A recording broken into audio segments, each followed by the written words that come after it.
Back for a second to President Biden, the man in charge. Here is how he laid out his domestic to-do list since February. I'm taking inflation very seriously, and it's my top domestic priority. I will do everything in my power to limit the pain the American people are feeling at the gas pump. This is critical to me.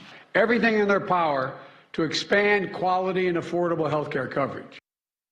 All right, let's put health care aside for a minute. Nothing's going to happen on that till after the midterms. If solving the baby formula crisis is a game of checkers, stopping the rise in gas prices is chess, and tackling inflation is championship chess against the laws of economics. Bethany Mclean is here, world-renowned business journalist, Yahoo Finance columnist, Vanity Fair contributor.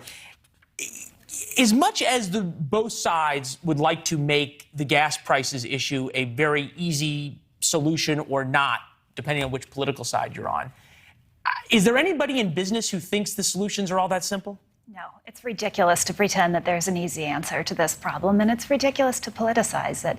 People have been calling it Bidenflation. This isn't President Biden's fault.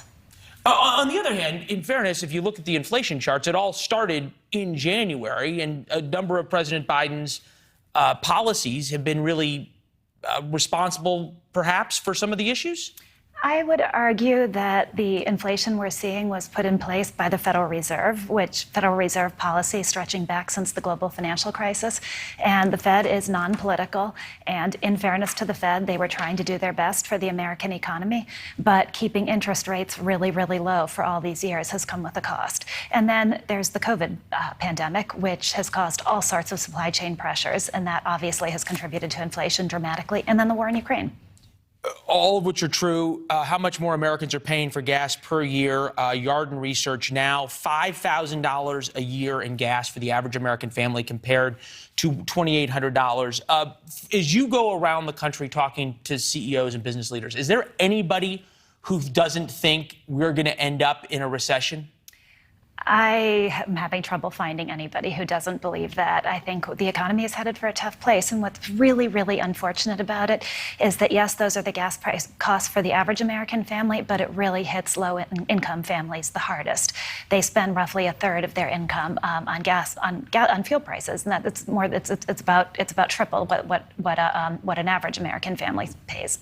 I've yet to talk to any economists or business leaders who believe that there is a quick answer going forward, whether it be a Republican policy or a Democratic policy that could stop this train that's left the station. Fair? That's very fair. Take oil prices, for instance, right?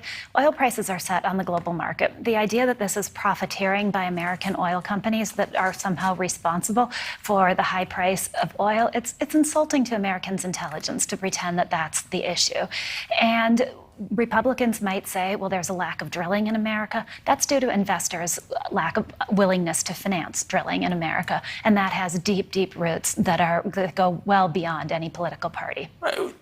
Have you heard, as you've gone around, that there's any discussion by the administration of putting aside the more progressive policies they have and going to American business and being willing to compromise on progressive policies in return for trying to get more domestic oil production, in return for lowering some commodity prices and the like? I don't think so. If that conversation is happening, it's on a very subterranean level, but at least when it comes to oil prices, there's a limit to what the companies can do. They are running into their own supply chain issues with the escalating price of raw materials and of labor, and their investors have not been willing to finance oil production given environmental and sustainability goals that have dominated the discussion for the last couple of years. So the idea that political pressure can get companies to, for instance, produce more oil, it's just not true. How much fear is there by American business that attempts by the Biden administration to do something and appear to be doing something like we've seen in the formula crisis, however well-intentioned, are going to cause more problems and additional pain? I think this is par for the course with politicians. I mean, every time we've seen oil prices spike, whatever party has been in power has always charged oil company profiteering. I worry a little bit more. You were talking a bit about this loss of trust in the CDC and the FDA, and I worry a little bit more that it's a further crisis of confidence and a crisis of trust because people know it's not true, and they're not looking to be told pablum. We want to be told real issues and real solutions, and people are smart enough to comprehend that. Yeah, and people instinctively know when they're being told the truth or not. It's why your reporting, Bethany, is always so well received. Thank you. Thank you. It's good to see you. All right. Thanks for watching. Click the red subscribe button below so you can get more of NewsNation's fact-driven, unbiased coverage.